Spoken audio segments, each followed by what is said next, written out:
O'Reilly. You need parts? O'Reilly Auto Parts has parts. Need them fast? We've got fast. No matter what you need, we have thousands of professional parts people doing their part to make sure you have it. Product availability. Just one part that makes O'Reilly stand apart. The professional parts people. O'Reilly Auto Parts. There's nothing like snook hook sets at dawn or catching a tarpon in the moonlight. Find your next fishing trip made easy on fishingbooker.com and experience the magic of the Sunshine State or any other destination on your fishing bucket list. Book a blue water adventure in search of sailfish or go snapper fishing with the kids. With over 6,000 captains and trips to choose from, planning your next one just got a whole lot easier. Download the Fishing Booker app on the Google Play or App Store, or visit them online at fishingbooker.com to book your trip today. Hey guys, turkey season is in full swing right now, and if you are planning on getting after it, make sure to pick up some Meat Eater Phelps turkey calls to stuff into the old turkey vest or into your fanny pack right now. I carry a few different things. I like to use mouth calls, and I like to use pot calls. Mouth calls or diaphragms, I like them because it gives you hand-free calling, meaning when you're working a bird up close, you can have your gun on your knee, finger on the trigger, ready to roll, and still be making turkey sounds. I like pot calls because I just like pot calls. I enjoy calling with a pot call. Whatever direction you go, including a box call, which I don't personally use too much, but they're fun and great, and I started out with them. Yanni, on the other hand, one of my main turkey hunting buddies, he loves box calls. And what's funny is I'll now and then look to him and give him the look that means get out your box call and find us a turkey. So it's not that I don't like them. I just have Yanni use his. Then I don't have to carry it. Go to Phelps Game Calls. Get calls that are made in the USA and get calls that'll get them close. Find yours at phelpsgamecalls.com today.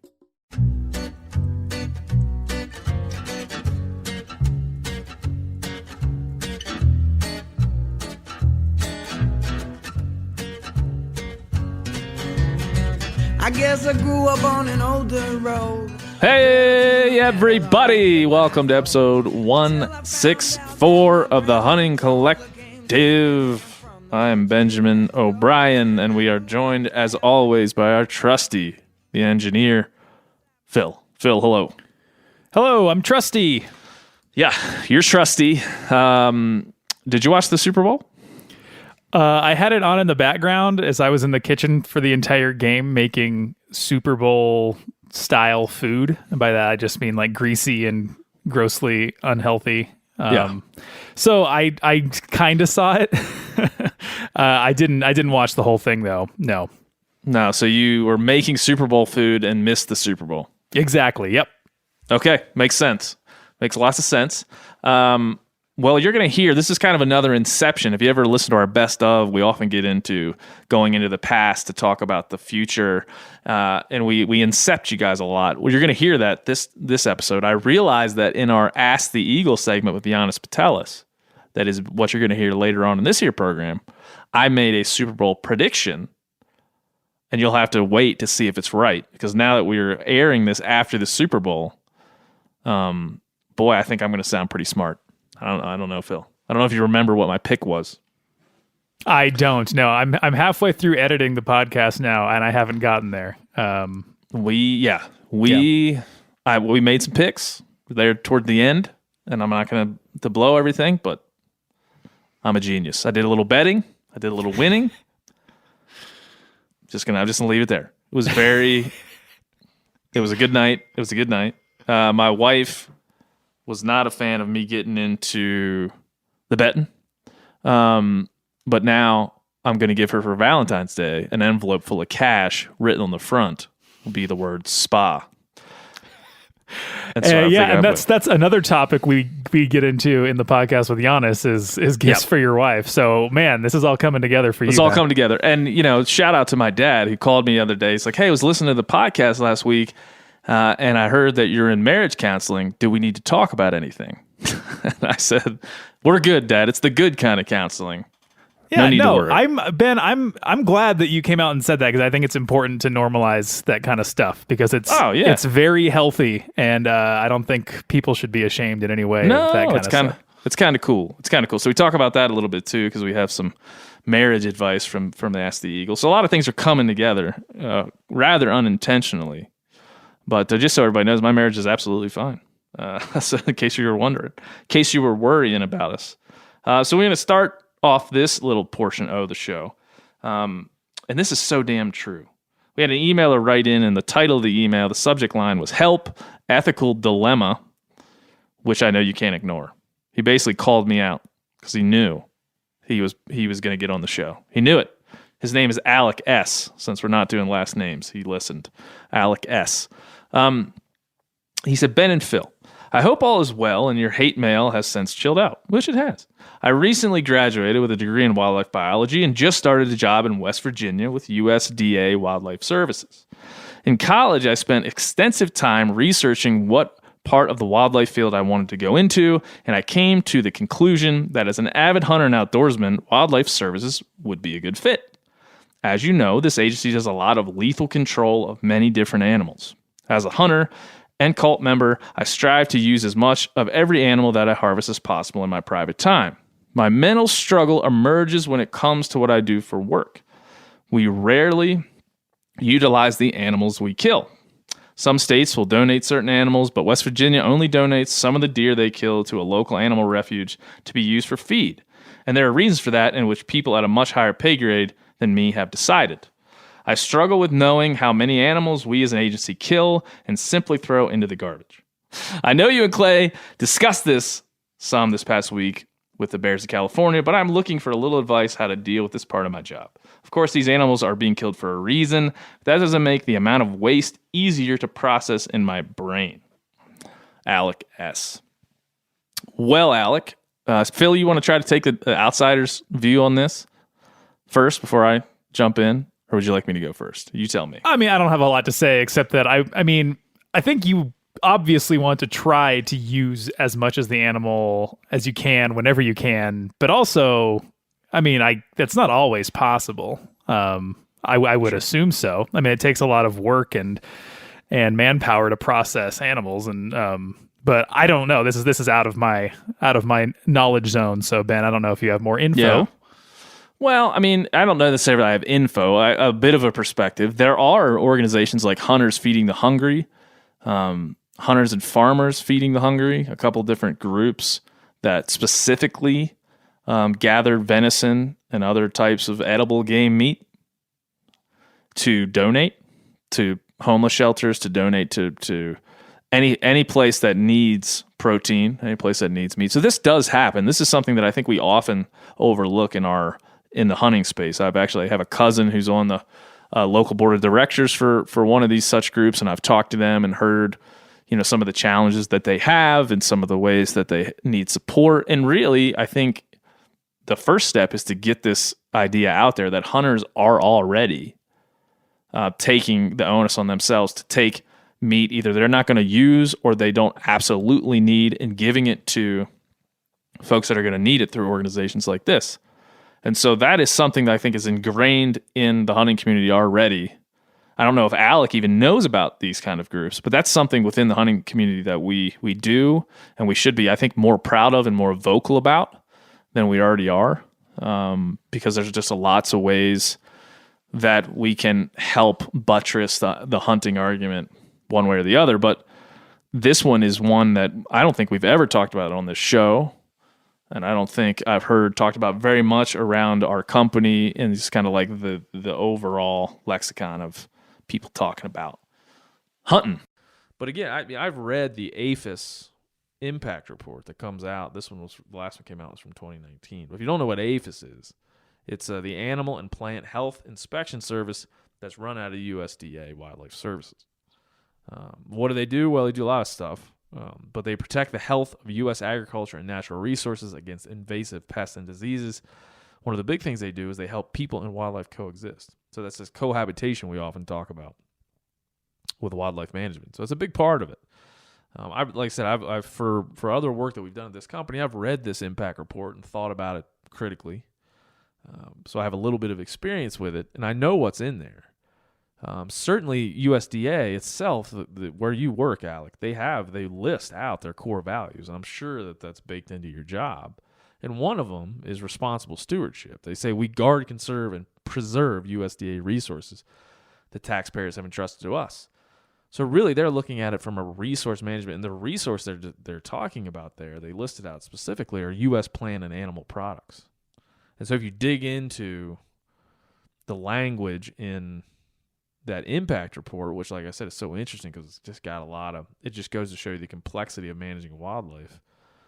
In our day and time, they say 440,000 responses to farmers, ranchers, and others requesting direct control or technical assistance to reduce the impact of predators on their animals. Just predators. That's just the predator part of it.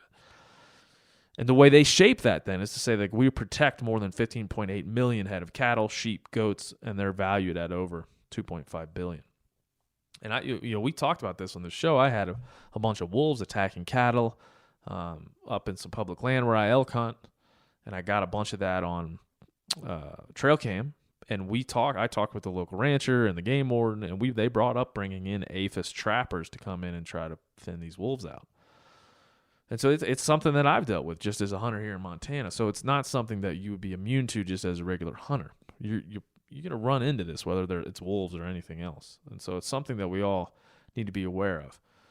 But I'd be interested for Alec to kind of tell us what he's seeing on the ground, because it does say in that same impact report that APHIS donates 138 tons of goose, deer, elk, and other meat. That's more than 1 million servings of protein for people in need. They're making full use of this resource from the wildlife damage management work, which I'm sure is varied in its scope. So be interested for Alec to tell us kind of like what corner he is working in and what that looks like. Alec, you're in a better position than I just talking to a microphone. So keep us updated, man. Try to make some moves, because it would make me uncomfortable too if my job was to see that animals die and those animals weren't utilized. So keep us in touch, Alec S. Keep us in touch. So last week, we had a bit of a changeover. Did we have a good idea about a billboard?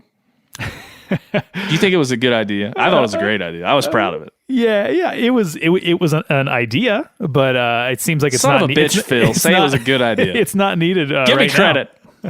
It was a great idea, Ben. It was a great idea. So I had this great idea where we would use money. We would raise money via Cameo to buy a billboard in downtown San Francisco, and that billboard would be full of bear facts, and it would be close to Senator Wiener's office down there in San Francisco, so we could help educate folks, not to troll them or anything, but to really educate them. And the best way we knew how was just to go where they are. And that obviously didn't happen by the time we were going to release that podcast. Sorry, last week our podcast came out a little late, but we just wanted to amend it so as not to have you guys jump on Cameo, give us money for something we weren't going to do. That being said, Cameo is live. If you go to Cameo and you search Ben O'Brien, I will pop up. You can then get us to do whatever you want over there on Cameo. Me and Phil will do literally whatever you type into that machine, and we'll make a video for you. And it'll change your life, I think. Pretty sure. So go to Cameo. All the money that we raise there, and from now until whenever we cut that off, is going to go directly to the NWTF. So we are going to save the turkeys and really help save NWTF, because they are hurting. They have lost a lot of jobs. They have some layoffs. They told us recently that they stand to lose what to me is a shocking number of members without a banquet season this year. It's like 35,000. I know I have that right. That's a shocking number of members that they stand to lose over the cancellation of banquet season.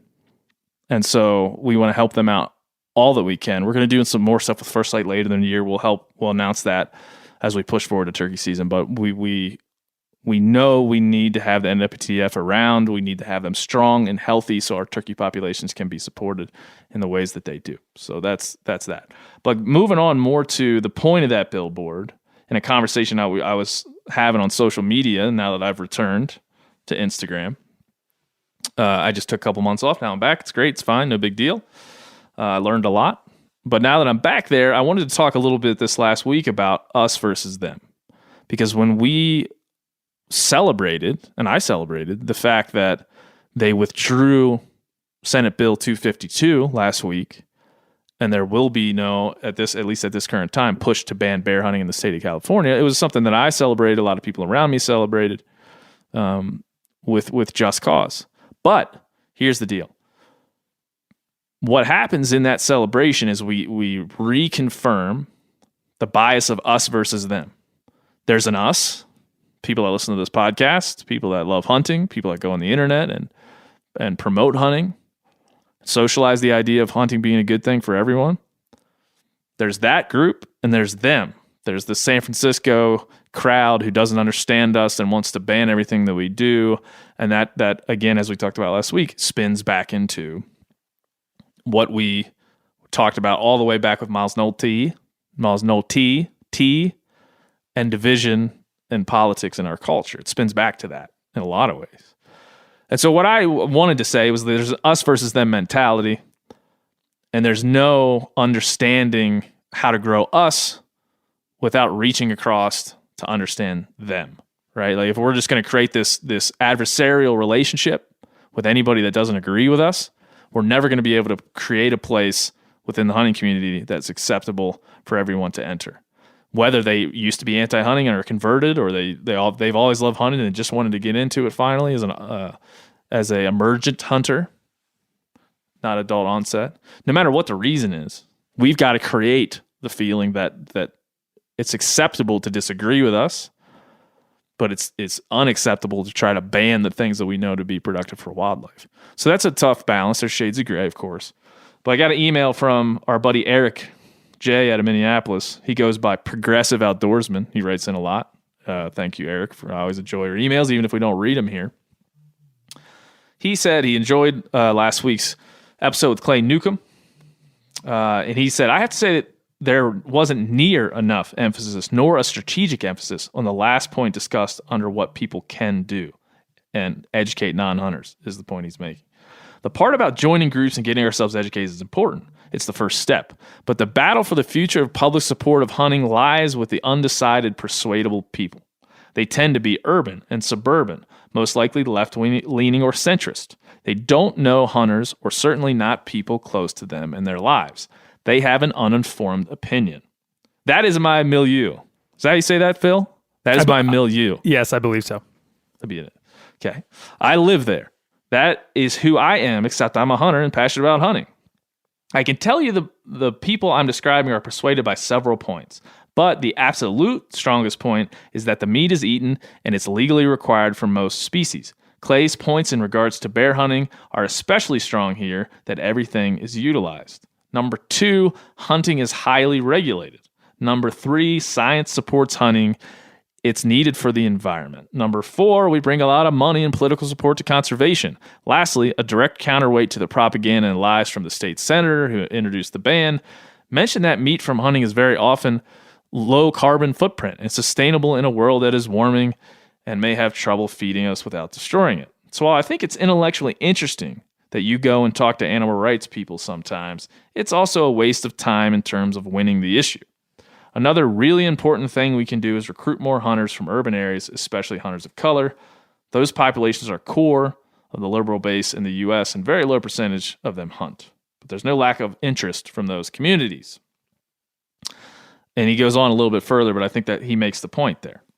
He's saying what I was thinking before you started reading this email, which is like one thing that you and Clay kind of went off on, and he sounded really defeated at one point during your interview, was that like he has this thing where he says that we're arguing with just raw emotion. There's no facts or science. These like, right. And yes, no matter what topic you argue on the political spectrum, there's always going to be an extreme point of view that will not be converted. But those aren't the people that you need to try to reach out to, which is exactly what this email is saying. And like, there's these people that are somewhere in the middle that are either uninformed or don't care. So you give them reasons to care, and you give them information, and you're never going to get people that are that far away. You just need to start reaching out to the people that you actually have a chance of connecting with. Yeah, Phil, listen, man, I agree with you. I want to address, though, I don't want to move away from what you just said because I agree wholeheartedly. But I want to address what Eric said, specifically challenging that I talk to animal rights people sometimes, and that might be a waste of time on winning this issue. Now, look, there's a lot of things that is. We want to confront the idea at opposition, number one, and want to do that in a public forum so we can be seen calmly and collectively confronting what we might call a radical idea in our own space. That, as I've said just now, and I'll say again, hopefully creates everyone, or gives everyone, a feeling that we're willing to confront these issues.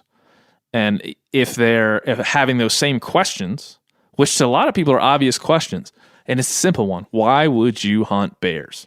Pretty simple.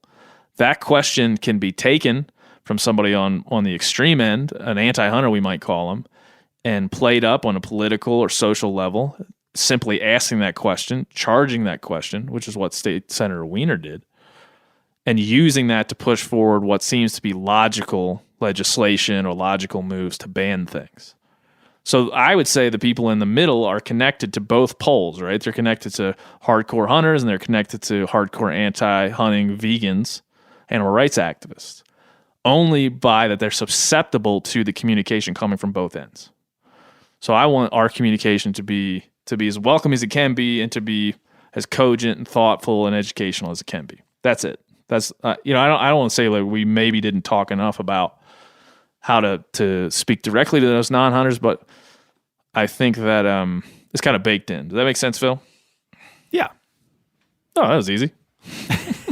Well, it's tough, Ben, because like, yeah, I agree with you. It's hard when the other side, and from like an outsider's perspective, it's hard when the why do you want to hunt bears argument, they have the high ground, and I don't mean that morally. I mean like strategically. It's way easier to put that in front of people's faces and convince them than it is for hunters to do the same. Yes. We could call that the populist high ground. Like they have the populist high ground. They do. Absolutely. We talked about that last week a little bit. That is very true. Something that we always should be thinking of. But I'll go back to, I flat out refuse, and some people just don't like me for this, and that's okay. Like I flat out refuse to create this narrative of us versus them, and they're evil and we're good. It seems intellectually dishonest to me to not take this from like, I've done the research, I've thought this through, this is my position, but come with yours and let's argue it out. Let's debate it out. I don't want you gone. I don't want you off the face of the earth. I don't want you to be relegated to downtown San Francisco. I want you to come and hear my very thought out answer to your question. That's what I want, and I'll always want that. Even if I firmly disagree, which in this case I absolutely do. So that's just how it is for me, and understanding, what Eric is emailing in and what you're saying, Phil, definitely understand that. And I think that's kind of why we started this here program. So, because I was around a lot of non-hunters for a long time, and I answered these questions at every damn cocktail party I ever went to in Austin, Texas. So it was part of the reason I felt like it was necessary to get on board with a weekly podcast, all the work that entails. Before we get to Yanni, we got some really good entries for the THC theme song contest, sung by Kayla Ray, our good friend of the show. So we're going to give you guys another week, but to reiterate, we are crafting a new theme song for this podcast. That means the thing that plays in the beginning and at the end, and maybe even in the interstitial parts where we have ads and whatnot. This is all going to be strung together by Phil, the engineer for this show, and we're going to let you jump in and help us write it. So THC at themeateater.com. You got one more week. We'll get into next week what we want to do going forward, but you can write in and you can give us some words to sing to. And a lot of you have already done that. I could go down the list and read some names. Russell Edwards sent some pretty good ones in. Greg Smith, a bunch of things. Kelly Arth. I'm breaking our rule on last names and initials. But a lot of things already in there that are top of my list of things I'd like to try with Kayla. So get in there. You can be enshrined in THC history and help us with our new theme song coming up later this year. You excited, Phil? Excited? I just need your commentary on everything. Yeah, no, I'm very excited for this, and I honestly can't believe that Kayla Ray is on board. I got to be She's honest. into it. She's into it. That's great. Yeah, she's great. But a lot to get to today. We had fun with Janis. This Ask the Eagle segment is about my favorite thing that we do. I think it's probably your favorite out there in listener land, just because we get to talk to folks like Eric Hall and Mike Peterson and a bunch of you guys that emailed in with questions for Janis. It's a fun one. You know, after all the heavy topics we've been rolling through, after all the social and cultural divisions and things we've been talking about and banning this, it's fun just to answer questions, even though some of them did fall into those topics I just mentioned.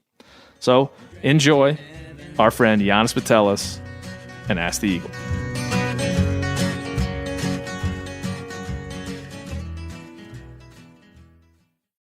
O'Reilly Auto Parts are in the business of keeping your car on the road. O'Reilly Auto Parts offer friendly, helpful service and the parts knowledge you need for all your maintenance and repairs. If you're confused about what part you need, like what wipers are going to be the best, what replacement headlights are going to be the best, go into O'Reilly and talk to the people that work there, because they're great and they're super friendly, and they'll get you squared away where you walk out knowing you got the right thing. They've got thousands of parts and accessories in stock, either in-store or online, so you never have to worry if you're in a jam. Do you need your windshield wipers replaced? You need a brake light fixed? You need some quick service? They'll help you find the right part or point you to the nearest local repair shop for help. The professional parts people at O'Reilly Auto Parts are your one-stop shop for all things auto do-it-yourself, and you can find what you need in-store or online. Stop by O'Reilly Auto Parts today or visit us at O'ReillyAuto.com/MeatEater. That's O'ReillyAuto.com/MeatEater. There's nothing like snook hook sets at dawn or catching a tarpon in the moonlight. Find your next fishing trip made easy on fishingbooker.com and experience the magic of the Sunshine State or any other destination on your fishing bucket list. Book a blue water adventure in search of sailfish or go snapper fishing with the kids. With over 6,000 captains and trips to choose from, planning your next one just got a whole lot easier. Download the Fishing Booker app on the Google Play or App Store, or visit them online at fishingbooker.com to book your trip today. You ever get that feeling you're stuck inside staring at screens and a primal urge kicks in? You crave wide open spaces, fresh air, the chance to connect with the land. Well, maybe it's time to find your own piece of the wild, but searching for property can be a maze. That's where Land.com comes in. They got millions of listings across the country, from mountain ranches to hidden fishing holes. Their search tools are like a seasoned guide helping you narrow down what you want. Land.com isn't just about buying and selling. It's about finding a place to hunt, fish, explore, or simply sit by a campfire and listen to the crickets. So head over to Land.com today to turn one day into today, because trust me, there's nothing quite like the feeling of standing on your own piece of earth. Okay, another Ask the Eagle, Janis Putelis. Before we call people Janis, we always have to just do a little bullshitting. We were talking earlier a little bit about dad noises. You make more dad noises than ever right now? Do you feel that they're increasing dad noises? For sure. Can you describe? Come on, man. That's like a dad noise kind of thing there. Yeah, you know, when the phone like where you're rings. supposed to have your phone turned off. It's not. And it's not. That's kind of like that's a dad thing. In And church. you go, Come on. I just noticed that your church. phone case is snow camo, which Yeah. I got mixed feelings about that. Well, someone else, Brody Henderson, once said, like, what's up with your phone case? Like, as if I was making a statement. And I said, it's like the one they had at the store. Is there controversy surrounding snow camo? I wasn't aware of it. I mean, I didn't purchase it as like this looks cool. It was like the thing they had there, and I got it. But Brody was like, "What's up with that?" I think it's just interesting just to have a camo phone case in general. And snow camo would be like the lamest of those. Like the most extreme version of camo that you could choose. Yeah. It's like making a fashion statement with camo, which in our world is not a good thing to do. Casual camo. Yeah, imagine if I just was sitting here right now, Phil, and in Fusion. It's just camo.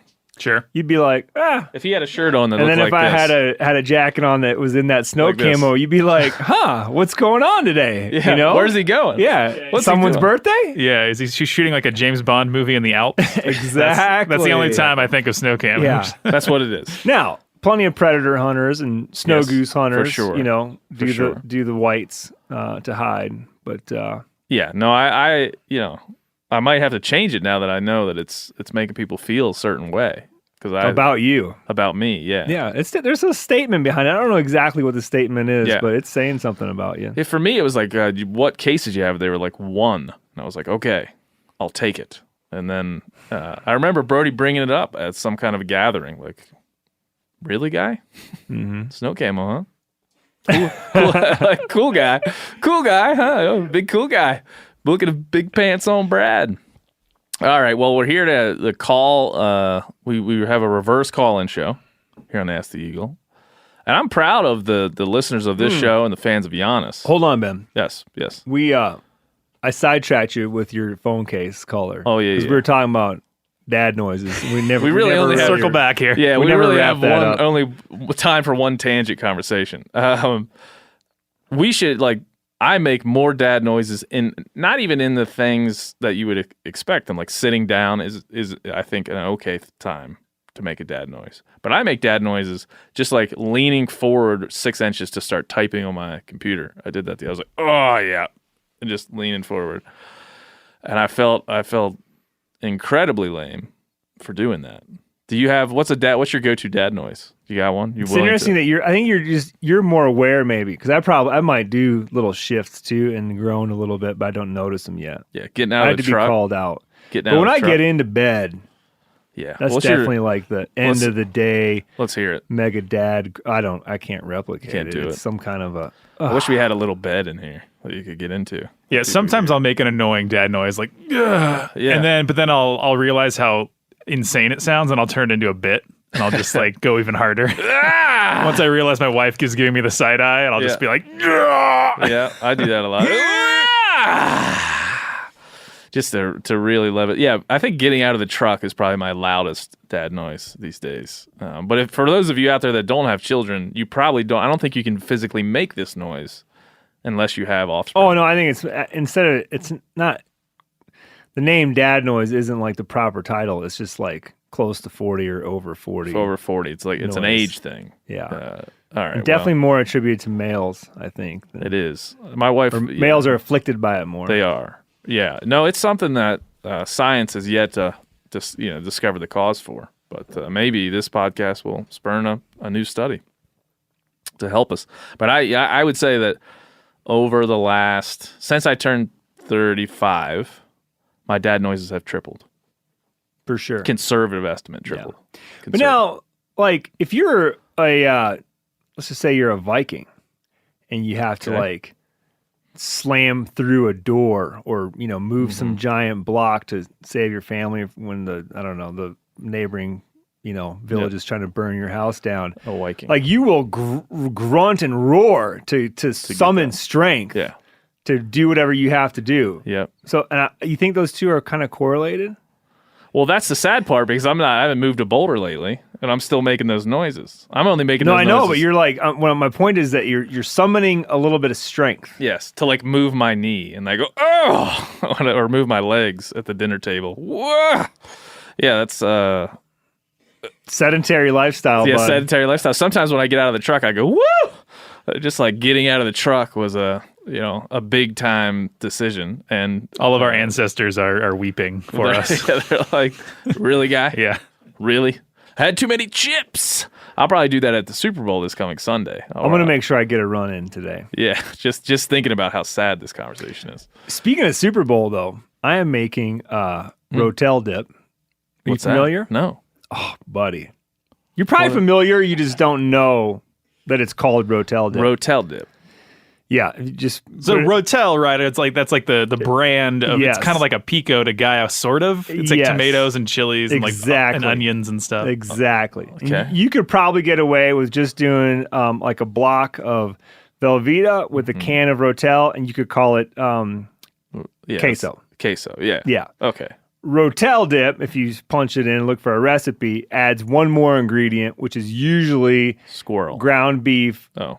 Which is like with like taco seasoning. I was gonna say like maybe like I think refried beans would be good. I grew up eating this. We just never called it that. Yeah, for sure. It's when the thing about this kind of dip is when it cools, it's the grossest looking thing ever. Yeah, it gets a film on the top like ice fishing, where you got to go through the top layer to get. It's got a matte finish. Yeah, it does. I have a really mini crock pot, and the only thing I think I'll ever use it for. Maybe I'll come up with another reason to do it. But yeah, I put my and you got to keep it warm. And you can't get that film on the top because then it's a sad looking thing.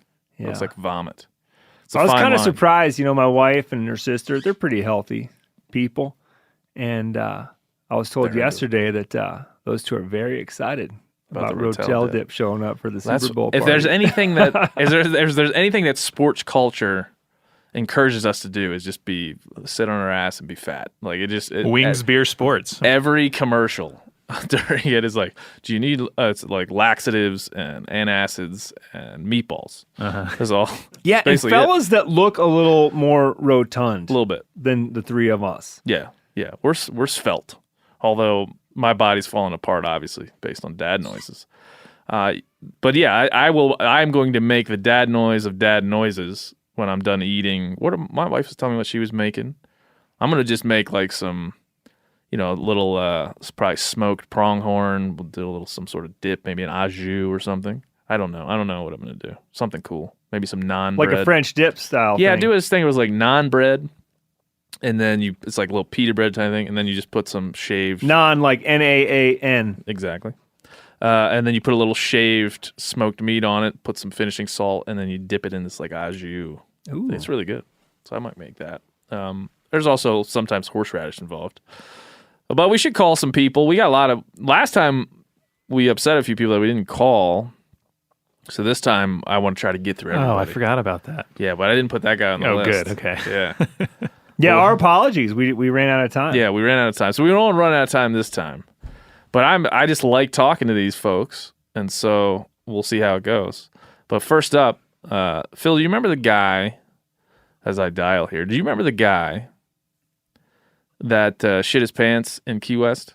No, of course, yeah. Yeah, of course. This is that guy, Mike Pugh. Hopefully. Shit his pants in Key West. That's how he introduced himself in the email. That's a Jimmy Buffett B-side he never released. I shit my pants in Key West. But this is Mike. Hello. Mike, this is Janis, Ben, and Phil T. Engineer. How are you, sir? I'm good. Hey, guys. What's going on? Good. Phil, you want to turn him up a little bit? Can we hear him? Yeah, how's that? Hello, Mike. Can we give me test audio? Give us a test. All right. How's that sound? That sounds pretty good. That's better. That's better. You go with that, Phil? Mike, when you're in the business, the best way to test is you just tell everybody what you had for breakfast. Exactly. So. All right. Well, I had 3 eggs, a bowl of oatmeal with some cinnamon. Whoa. A little bit of raspberries and some walnuts crunched up on top. Wow. That's Mike, a breakfast. Impressive. Very. I forgot to have breakfast, and now I'm hungry. I'm very hungry. I'd be going lion hunting if I had a breakfast like that. I know. I might be taking a nap if I had a breakfast. That's lovely. You move a boulder and make some Viking sounds. Mike, you're a dad, right? I remember from your Not So Sharp moment, you're a dad? Yes, sir. Do you make dad noises? Absolutely. Anytime I get up from the couch or, up or down from the couch, I think it's kind of one of those things. sometimes I like to make an extra loud grunt noise anytime I have to pick up anything like minuscule, like a paper towel or something. Yes. Lean over to pick up a Lego or two. Yeah. Yeah, I'll just be like, ah! Yeah. Yeah, that's we're realizing that like our caveman ancestors would be so sad to hear this conversation. Because I make it just walking down the hallway, or just like one time I was sitting at dinner and I just like kicked my legs out a little bit more, and I made that noise. Just trying to straighten your leg out a little bit extra. Yeah, and I don't even have but my knees are perfectly healthy.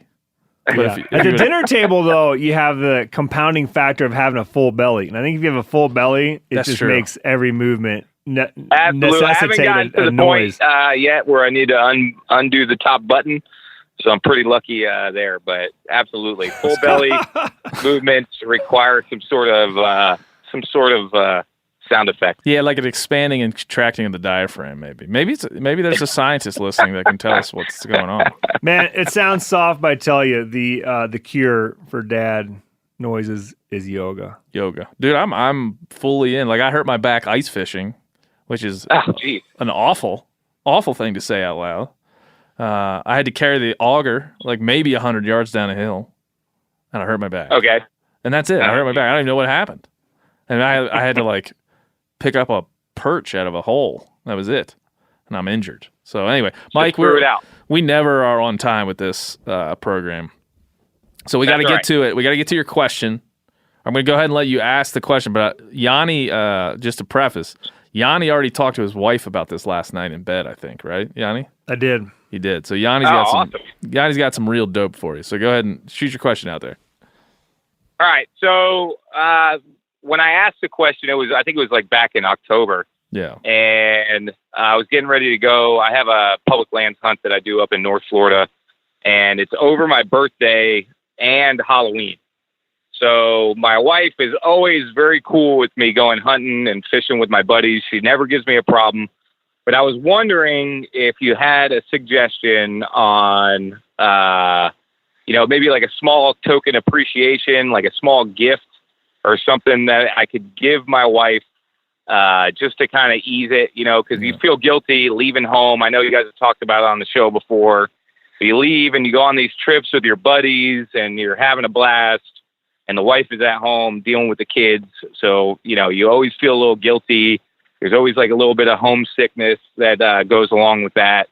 And I was just wondering if you had any suggestions on something I could give to my wife just to, show my appreciation and make the trip a little bit easier. It's, I guess, saying it out loud, it sounds like it's more for me than it is for her. But, I just would like to give her something. But do you guys know about the push gift? Did you guys ever get your wife? No, please. I heard about this for the first time like 3 months ago, and we've had two kids. So. I heard about it after we had kids, and I was a little disappointed in myself for not. I didn't realize it was such a big deal. Don't worry, I had Mike. no idea. Don't worry. That's the thing a normal guy doesn't do. A normal guy. So like a push gift is a gift, and it's usually an extravagant gift that you get your wife after she gives birth to your child. You know this? Yeah, Yanni's got like a dead stare. What does is the push an acronym? No, pushing the child out. I see. Yeah, so it's kind of it's a bit of a gruesome name, push gift, but that's what they call it. And people will ask you, like mostly old ladies would ask me, like, "What'd you get for a push gift?" I was like, "So this thing's been around. This happens. Apparently, there's it's a thing that people do. I feel like it's a thing that like normal folks just don't do." I think it's an elitist. Yeah, it's elitist. I agree with you. I'm going to agree with you on that. I think we should all agree on that. It's elitist. I feel like the gifts, Mike, it's the easy way out. Oh, okay. I agree with that. Because the push gift, too, I could see it like, well, I just got her those new diamond earrings. And listen, it's not my wife's style, and I can't afford those, so I've never done it, so I really don't know what the reaction would be. But I could see that I just got her those diamond earrings, and so now I don't really feel like I need to change as many diapers or get up in the middle of the night as much because I kind of paid her off. And I think that the little gift thing before a hunting trip or after a hunting trip could kind of be taken the same way. And Okay. I can just tell you that for me personally, before talking to my wife last night, who just cut me off with the answer, I didn't even get to finish the question. She knew what I was getting at. Jennifer. But is that in general, I just try to hustle. And like we had to pick up our kids and drop them off at school, right? So there's no bus service. Right. So that really cuts into people's work days. And so when I'm home, I try to be the one that does that. When I'm home, I try to be the one that goes to the grocery store. My wife also doesn't like to do that. Just try to help out as much as possible. And anytime I'm like feeling lazy about, doing something around the house, I'm like, that's right. I'm going to be gone for 100 days this year. I should probably hustle and get her done. So I just think that hustling. And another thing is I push my wife to do things on her own and with her friends as well while I am home. And that's not necessarily to make me feel good because I know that it does help her out. Yeah. But she sometimes I think is so unselfish that she just will not think of herself first, And so I have to be like, look, I've got these, I'm thinking about going mountain lion hunting on Sunday. I said this yesterday. I've got these tentative plans, but if you tell me that you make plans to go on a hike with your sister or whatever, I'm canceling. Right. You go and do your thing, But if nothing's going on, I'm out. So Yanni's suggestion is be a good spouse all the time. That's a lot. I mean, that's a lot. It's a lot of work. But I think you can do it. But that's actually sounds probably like the best course of action. I mean, it's cheaper. That sounds it's cheaper. It's the way. It sounds probably like the way to go, though. Let me just say, I would just bribe her with some sort of gift. Then you could be lazy 100 days a year. Be like, I'm going to go hunting. You stay home with the kids. Yeah. Right. Now, Jennifer's answer, like I said, before I even got to the end of the question, was clean the whole damn house, especially the bathrooms. Yep. Right. I feel like you're just trying to see what you'll do. It's like see what she can get you to do. All right. Well, Mike, is that helpful?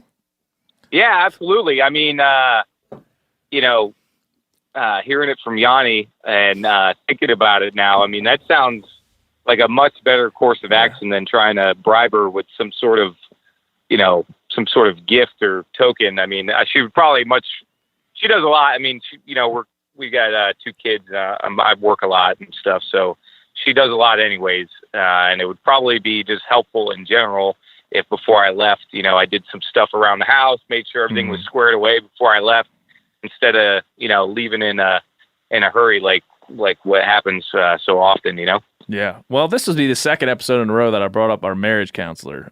My wife and I go to a marriage counselor. His name's Doug. Shout out to Doug. He's probably listening. And Doug and I were talking about what's a marriage for? What's my role in a marriage, right? And I said, hey, listen, I think what I used to think when I first got married or was in a relationship, that some part of the marriage was there to make me happy. But what I realize now is my role is to make the marriage work. I shouldn't expect anything from the marriage other than my part of it, which is to make my wife happy and make it work. That's my earlier expectation was, well, this relationship should make me happy somehow. But lately I'm like, no, that's not it. It's never going to work if I think like that. Absolutely. I agree with that. So shout out to Doug for that guidance and advice. I might have Doug come on and do a segment, because last week we had an email from some folks that were telling us that THC has kind of helped their marriage, and this week we're giving more marriage advice. And we have Dr. Phil. Phil, do you want to comment on this?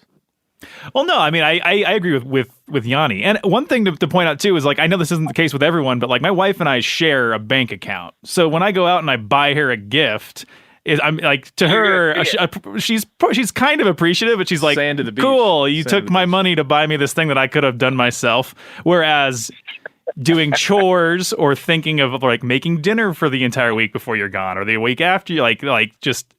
That's the stuff that my wife, will notice and appreciate more than me going out and buying her something that she could have done herself. Yeah, well, my wife's birthday, I bought her, I won't give her age up, but I bought her the number of roses that was her age. Mm-hmm. And it was cool, but it didn't have anywhere near the impact of me just like taking her ice skating with the kids, like actually doing something to show that I was thinking of her. So I was like, man, I wasted $200 on those roses. I could have just. Oh man, flowers! I was gonna actually mention flowers because I personally enjoy them. I think a vase full of flowers brightens up the room, brightens up your day.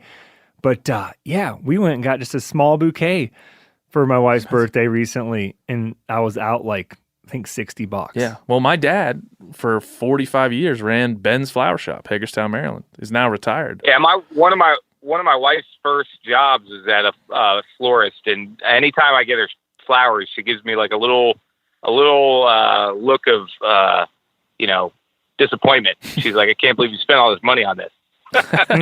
No, there you go. They're just gonna die. They're just gonna die. Yeah. All right. Nah, she likes them. She likes them sometimes. So, but it's still like, I can't believe you did that. All right, Mike. Well, hopefully we helped you, and please keep us when the spring comes around, if your turkey hunt, or the fall comes around, you let us know how it's going. Yeah, absolutely. Please keep that marriage. Absolutely. Please keep the marriage hot, and let us know. Sounds good, guys. I appreciate you guys giving me a call, man. This is awesome. Oh, no problem, man. Have a good day, and we'll talk to you soon. Take care, Mike. You too. Thanks. See you, Mike. Hello? Mike, this is Janis. Well, this isn't Janis. This is Ben. This is Janis. That's Janis. And then there's Phil. Hello. Say something, Phil. We're going to check your sound here. It says good. Tell us what you had for breakfast so we can check your sound. Eggs, cinnamon rolls, and bacon. Jeez. Wow. Man. Hearty breakfast from these people. Everybody we call has awesome breakfast. Yeah, the guy just before. I got a pregnant wife at home, so I got to do lots of cooking in the morning. Got it. Look at this guy. This guy, too, man. Solid. We got a lot of good Solid husbands in the husband here. THC world here. I love it. I figured it'd be that way, Mike. We just got off a call with another Mike who was asking us about what to do to make his wife happy so he could leave to go hunting in the fall. And feel good about Feel it. good about it. And so we just said, be a good husband all the time. Sacrifice for your lady friend. Start. So when's the baby due, man? Right now, April 14th is our due date, so coming up here. Oh, man. Well, you're going to have, you have any kids now? Is that your first one? No, this will be the first. It's a boy. Already prepped. I got the nursery done and trying to keep everybody happy. That way, nesting. It will be different for hunting, that's for sure. I know this is what. Oh, yeah. Well, my turkey season is the week before he's due, so I'm hoping he holds out. Oh, yeah. If he gives you like at least a couple days turkey hunting in before he comes. And at least he'll come over the summer. We always have this argument around here, like you shouldn't have a kid during the fall. My first son was born in October, and the second one in January. Mike, you have some questions. You wrote 3 questions in. Give us the one that you feel like is the most impactful. Just pick it. I think I got that one right here, if I had to pick one.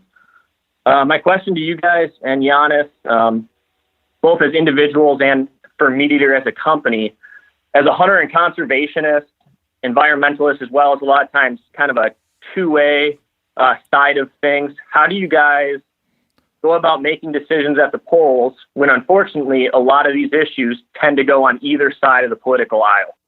Yep, that's a good one. Yeah, you want to take that one first? Or do you want me to go? I've answered this a lot, so I got... You have? Yeah, I got a lot. You got a spiel already I got dialed? a lot of dope, yeah, on this one. I mean, it's not hard for me. It's like I'm a issue by issue voter, and we interviewed an author by the name of Michael Punk on the Meat Eater podcast, who wrote the book The Revenant, and we got to talking to him. And I don't know if he introduced himself as such, but at some point he described himself as an extreme centrist, and that really stuck with me. And I'm like proud to walk around and carry that badge, and to know that, like, if I was to share like my voting record, you'd be like, yeah, this guy's kind of all over the place. And I'd be like, well, yeah, it's because for these issues I vote this way, and these issues I vote that way. Yep. I kind of shared who I voted for, and that was fun for me, for everybody, to pile on. I enjoyed it. From the side, those are how many people voted for Biden? 78 million voted for one, 74 for the other. So either way, you're going to have 70 some million people not liking you. I think about it in the same way. I mean, I'm obviously try to be pragmatic and in the center. I would say I'm right of center in my political leanings is what I would say. I almost always would side with folks on the right, on the conservative side, certainly socially. But when it comes to the environment and it comes to hunting and fishing, I probably lean way left in terms of what I'd like to see if I'm just trying to put my views into the buckets that we've developed in our country. So I know that, and Mike knows this since I'm sure you've listened to me talk about this, that when you go to the polls and you have to vote one side or the other, each side has lots of drawbacks in terms of what my value set is. I want the Second Amendment. I'm a strong supporter of the Second Amendment, but I'm also a strong supporter of reasonable extraction and taking care of our environment, and want to see us address climate change. So both those things don't fit into one bucket. So I don't know I don't know personally if I can give anyone advice on how to make those decisions, but you just got to weigh those options and determine. I've had, like I said on this show before, I've had people who really were really right-wing tell me that our public lands are not under threat. Like you're overblowing the threat to public lands. And I've had people on the left tell me that I'm overblowing the threat to our guns and our gun rights. So it seems as if either side would like to convince you that their threat is more important than the other. And so I think that's probably the biggest struggle that I've had, just to try to suss out like what really is going on, even though I know the issues on both sides. A lot of times you can vote different. One piece of advice I guess I could give is a lot of times you can vote different in your state than you do on a federal level, or different in a regional state politics. So you can really protect your rights a little bit more. Yeah, you have a lot more impact. I was talking to Rachel. I think it's Schmidt now. It is. Yeah, it's probably been that way for a while. I just didn't know that. But you know Rachel Schmidt, of course, friend of yours. Great. And she was just telling me and making some good points about how we should all be more involved on a local level, because you can actually make a difference there. And there, you can make such a difference that maybe you could, if it's that important to you, you could still kind of stay on that side of the aisle that you prefer, but you could change those people's point of view closer to your point of view. So you wouldn't necessarily have to like vote the other direction to like get what you're getting at. You can just go and like talk and send letters and emails, and maybe your side is like, oh, you know what? Yeah, that's a good idea. You know, when I look at, I don't know if you went through this, Mike, when you voted, but when you get to the voting booth, like you're like, well, something's going to suffer here, especially when you're voting for the president. Something's going to suffer here when I make this here choice, and you just kind of got to decide. Mike, is there like a thing that happened that like causes you to like worry and think about this, or like how does this manifest itself in your personal life? I mean, I feel that like obviously with this presidential race, this question's more general all the time because the presidential race was so one-sided, depending on one way or the other. You were going to like the guy or hate the guy either way. But on a general level, I have quite a few senators that I've reached out for different things with BHA and gotten disappointing answers on like Land Water Conservation Fund and things like that as those things were going through. And that really kind of pushed me to question some of those voting practices of just saying, hey, right-sided or left-sided, as well as I've gotten involved at the state level, trying to push my own bills and some of those things with representatives. So I'm trying to get more involved in how to make those decisions and just think through that process. Yeah.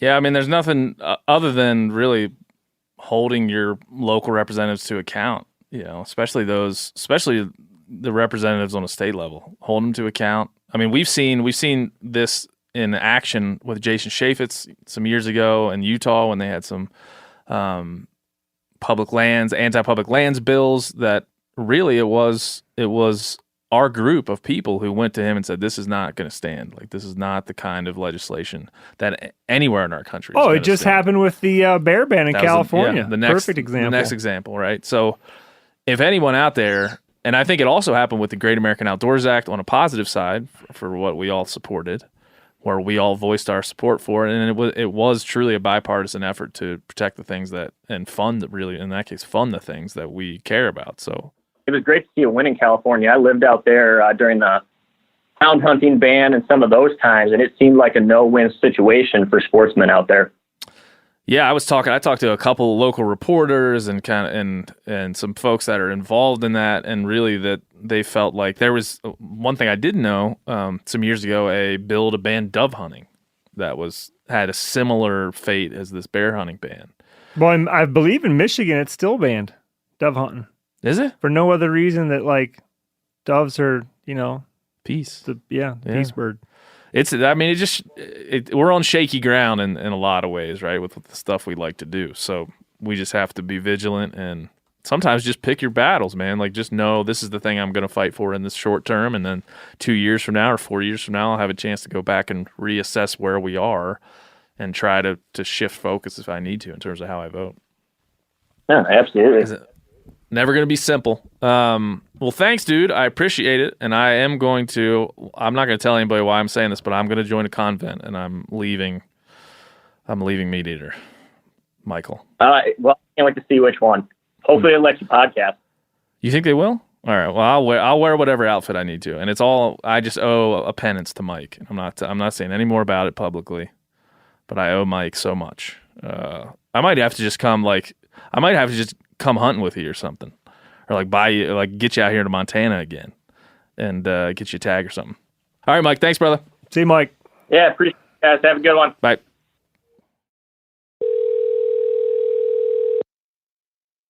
Hello? Is this Matt? Yes. Matt, Ben O'Brien, Janis Putelis, and then Phil T. Engineer. What's going on, buddy? Oh, nothing much. How's it going? Good. We're over here fielding questions. Are you in Virginia? Yes. Harrisonburg, Virginia. What's your favorite thing to hunt out there? What do you do most time? What do you want to hunt the most out there in Virginia? I always wonder about my side of the world there. Well, I mean, there's a lot of course whitetail hunting around here. There's some good turkey hunting. I'm actually really interested to get started into bear hunting. That-a-way. You got some big bears down there these days. North Carolina, you go a little south, you get some really big corn-fed bears. Well, and actually, the county I live in has the highest bear kill each year for bear season. That's right. We got quite a population here in the area. We've been talking about bear hunting a lot here lately because of California. But in the conversation that we had last week, one of the things that Clay Newcomb said that got me thinking the most was that of all the animals that he knows, game animals that we hunt, he thinks that we use the most from the bear. Like every time I kill a bear, I think about taking the hide. We use the fat and we use the meat.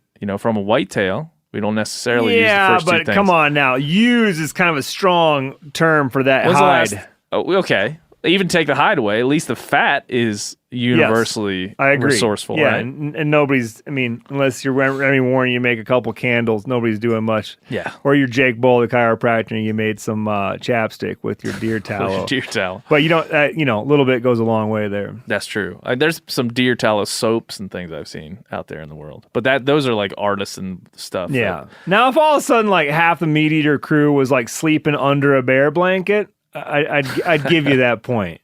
But right now, just because we all pack them out and tan them and hang them on the wall, it's like I don't know if that qualifies as use. I was picturing everyone under one bear blanket. I was when you were talking about that, like a bunch of scoot over, Cal. Sardines. Yeah. Right, when we go on a shoot, Matt, I want to know what methods of take and pursuit are legal there in Virginia for bear hunting.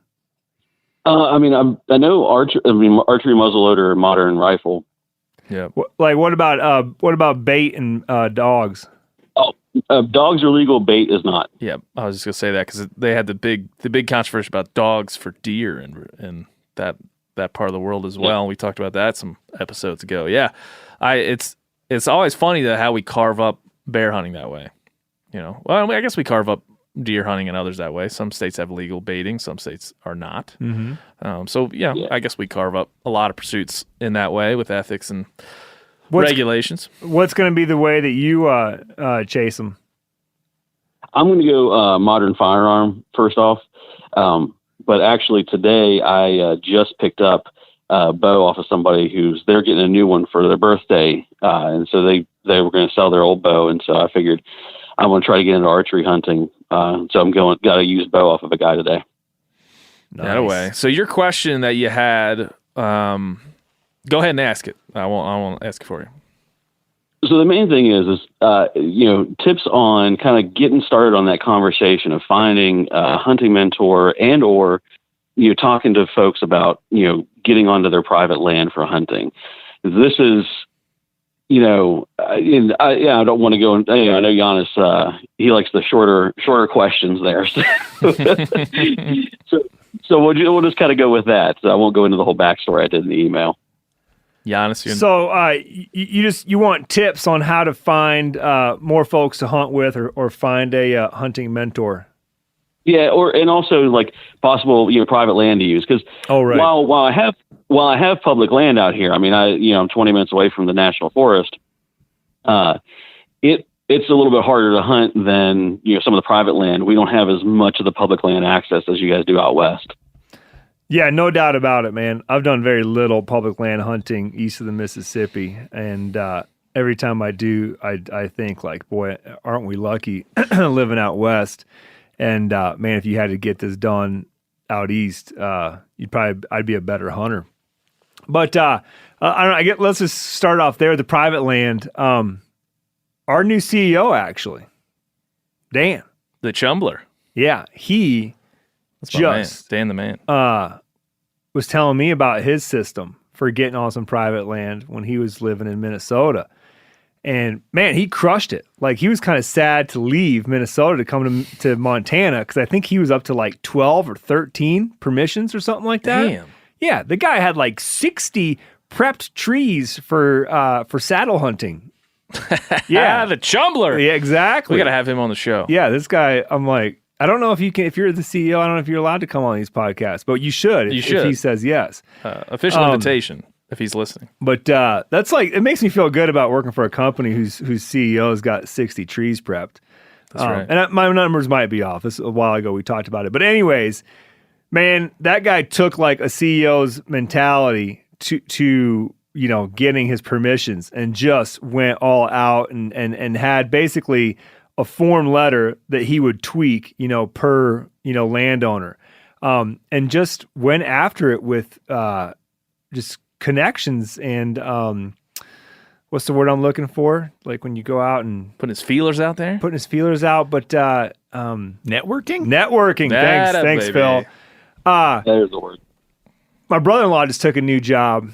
He's going to be traveling the state of Montana selling kitchen equipment to like big commercial type kitchens, like if a hospital needs to build out their kitchen, whatever. And I was like, man, being a traveling salesman might not be the best thing, but dude, think about the people you might meet, and now we were thinking of ways to like kick off hunting conversations that might get his foot in the door, just to even like open the conversation. I was like, man, if I were you, if I was in like duck hunting country and there's not much elk hunting out there, I'd be wearing a lapel pin with a goose or a duck on it. Just something, maybe a baseball cap. Depending on how casual he dresses. He dresses. Okay, I'm with you. The baseball cap. The pin, I was lapel pin. Yeah. You don't think that's gonna do it? People just don't wear lapel pins. Who do you see walking around like politicians?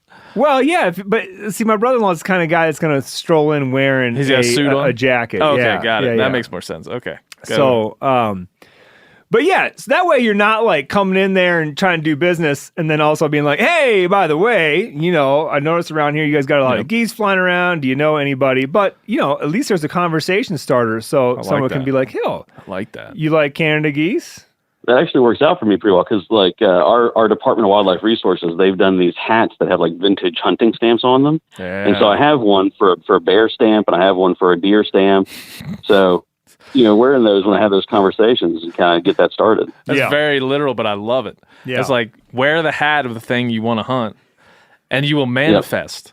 As if it's some Hunting like secret Illuminati symbol. Like, you will manifest. If you wear just a bear sweater and bear underwear and bear socks, you will manifest bear hunting opportunities in private land. And I think, just remember this, Spencer talked about it not long ago on one of the podcasts, that like he, I think, tried well over 10 like double-digit properties this year in Montana and got shut down on each one. So just keep in mind that like you might have to ask 20 times to get that one yes, but that one yes is, if I was to weigh it out right now, I'd say, well, what is it worth? How many times would I go ask people? I'd say 50. just for one yes.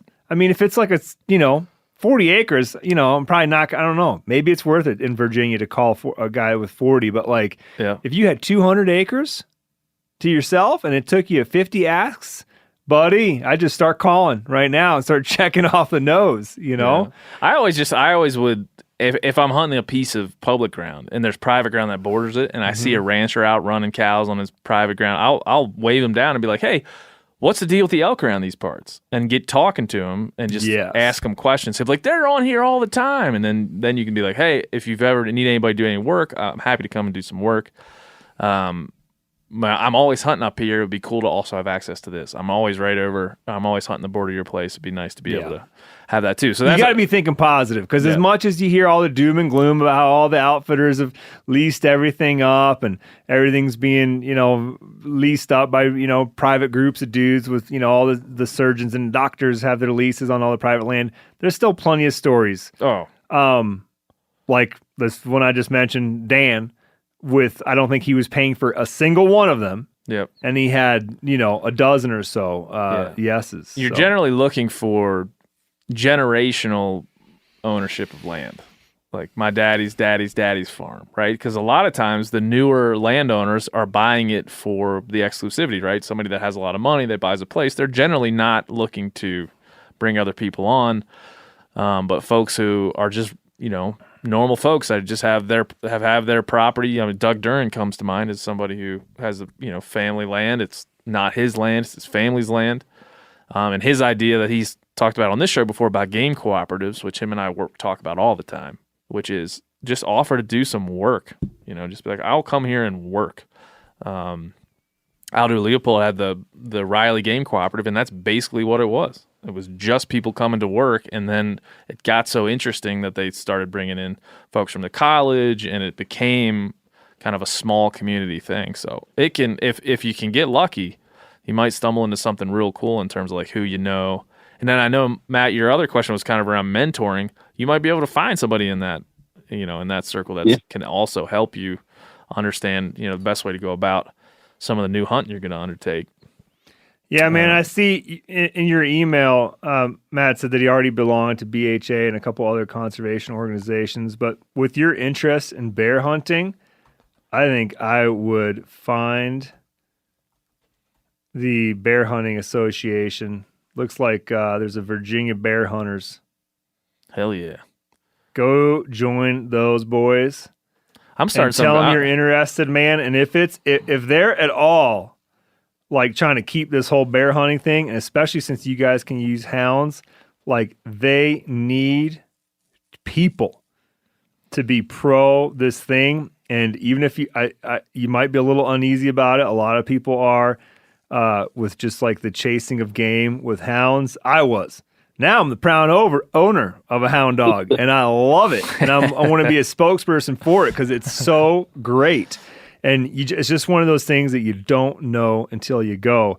And man, I couldn't believe that if you went there and you joined up with them and hooked up with them, that you wouldn't find somebody that would take you to the woods. And even if you're not into shooting a bear out of a tree after a hound chase, that just going and learning that is going to make you a better woodsman. And you're going to get into the woods, get into places that you've haven't been before. And I can guarantee you that anybody that's running bears with dogs probably also knows something about hunting whitetails and et cetera, et cetera, et cetera. Yeah. This gets me thinking about the game cooperative idea, really. We need some official system to get people to connect landowners and hunters, I feel. Yeah. I think that would be a great, especially in the digital age, I feel like that'd be a great resource to have people say, I'm willing to work, and people say, I'm willing to let you work for hunting opportunities, and then make that a thing for folks. So that's the owner of that idea is our man Doug Duran. But I believe that to be something that we can do as a community. So maybe in the future you'll have kind of like a Zillow for this, where you can go and click on a little a little dot on a map, and it can be, hey, if you do this, I'll let you do this, and you can call that person up, connect with them, and go do it. So maybe in the future one day. Does that help, Matt? It does. I mean, and yeah, something like that would be great because, like I mentioned, my background in the scouting movement, I'm not afraid of any conservation work because I've done plenty of it, so helping somebody on their land is not a problem. Well, it sounds like you're doing all the right stuff. Like you said, you volunteer for Boy Scouts of America there locally, and TU and BHA and IWLA. All those are places, if I was just starting out in all of this, those are places where I'd look to find mentors and hunting buddies and build myself. Because I'm telling you, man, hunting alone is great, but having a group of people that you share that value system with, you can talk about, you can trade. It's so much better that way. So that's I'm sure a big part of it for a lot of people that are hunting, that are new to hunting, that listen to this show. Yeah, it's the community. It's like kind of what the whole idea of the hunting collective is based around. So yeah, no, it definitely is important because it's to have success on your own is great. A lot of I love hunting by myself. Anymore, I probably like it better than hunting with a crew. But man, there's nothing like a deer camp with a bunch of dudes. There's some folks that hunt solely for the community aspect. I believe they give a shit less about killing a deer. Yeah. Deer camp is deer camp, Yeah, deer camp's got to have a lot of people in it. I love both aspects of it. I've come to if you really want success, sometimes I feel like you gotta strike out on your own, but it can't always be like that. I've come to realize in my older age, along with my grunts and groans that I now have, that we're so lucky to have this thing that we're so passionate about, and to have then groups that are so passionate about it. Because if you think about it, nationally, who else has that? Name another hobby or lifestyle or sport that can is coalesce the right word? Yeah, that's a good word. So many people will coalesce around it and be so passionate about it. Sure, you have sports teams, but that doesn't get you a bond with a guy, or a gal. You'd be surprised, Janis. You think? Yes. Phil's always the non-hunter. He's got video games. He's going to bring up video games. Tell me, Phil, what do you think on a national level has the same sort of Oh, no, I'm just saying sports in particular. It makes it makes people insane. It does. But I totally see what you mean. It's not the same kind of. I'm a huge sports fan. And even I've returned to it over the pandemic, and my son is really into football, so that has returned me to it. I took some years off of being a fanatic, but I'm back to being a fanatic, and I love it, dude. There's nothing more I love than going out and hunting and going and watching, having that bond with my kid, my dad, my brother. We talk sports all the time, but I've always said that when you hunt with somebody, when I go to trade shows, and the people that I've hunted with even in a professional sense, the bond is deeper than the kind of the artificial or superficial sports bond. Now, I'm not, if you play on a team with somebody and you guys, that's a different thing. I'm more talking about sports fandom. And also, hunting is more accessible than sports in a way that you can participate in it because anybody can buy a license. I'm awful at basketball, so I'm probably not going to find many people who want to play with me. And that's not the case. And I know. I'll play with you, dude. man. I hit a granny shot, but I'm good at other sports, just not basketball. Yeah, I like playing with guys like you because I can whoop up on you. It's an easy win, easy W. Are you good at basketball? You got the height. Yeah, I was gonna say he's automatically good at basketball. I don't know. Yeah, I can shoot it. I can shoot a basketball. All right, I guess. Matt, you play basketball? No. That's good. Good. I played football in high school, but that's about it. Yeah, people from the East Coast would never dare play basketball. I just made that up. That's totally not true. It's totally not true. I tell people all the time. I was born in southwestern PA, and that's the place where they've tried to have 2 professional basketball teams, and they folded because nobody would go to the games. So that's true. Yeah, I'm from Western Maryland, so we're not too far. We're basically the same guy. So I feel like you feel. Well, thanks, man. The community aspect. I was just going to say the community aspect. I definitely is something that I like about it. That's because that's what I remember from my dad. All of his friends were his hunting buddies. So yeah, it's a different thing. It really is. I think it might sound a little bit overly dramatic or trite for somebody that doesn't know what it is. Maybe like Phil. Phil doesn't understand. Phil thinks we have a bond now. He knows that we're best friends now. Wait till we hunt together. Wait till the emotions you're gonna feel when we are standing over a dead turkey together, weeping, crying in each other's arms, moving in together. Whatever, It's fine. It's all fine. Well, Matt, thank you, brother, for everything, and keep us updated on how it goes out there. Thank you very much, and I'll make sure to do that, and I'll try to write in the future. You've had some great conversations recently. I really appreciate what you guys are doing out there. Well, thanks, Matt. We'll keep it up and keep the email inbox, man. The email inbox keeps me sane, as I've said, on a daily basis. So keep firing away. All right, y'all have a good day. Thanks Matt. See ya. O'Reilly Auto Parts are in the business of keeping your car on the road. O'Reilly Auto Parts offer friendly, helpful service and the parts knowledge you need for all your maintenance and repairs. If you're confused about what part you need, like what wipers are going to be the best, what replacement headlights are going to be the best, go into O'Reilly and talk to the people that work there because they're great and they're super friendly and they'll get you squared away where you walk out knowing you got the right thing. They've got thousands of parts and accessories in stock, either in-store or online, so you never have to worry if you're in a jam. Do you need your windshield wipers replaced? You need a brake light fixed? You need some quick service? They'll help you find the right part or point you to the nearest local repair shop for help. The professional parts people at O'Reilly Auto Parts are your one-stop shop for all things auto do-it-yourself, and you can find what you need in-store or online. Stop by O'Reilly Auto Parts today or visit us at O'ReillyAuto.com/MeatEater. That's O'ReillyAuto.com/MeatEater. There's nothing like snook hook sets at dawn or catching a tarpon in the moonlight. Find your next fishing trip made easy on fishingbooker.com and experience the magic of the Sunshine State or any other destination on your fishing bucket list. Book a blue water adventure in search of sailfish or go snapper fishing with the kids. With over 6,000 captains and trips to choose from, planning your next one just got a whole lot easier. Download the Fishing Booker app on the Google Play or App Store or visit them online at fishingbooker.com to book your trip today.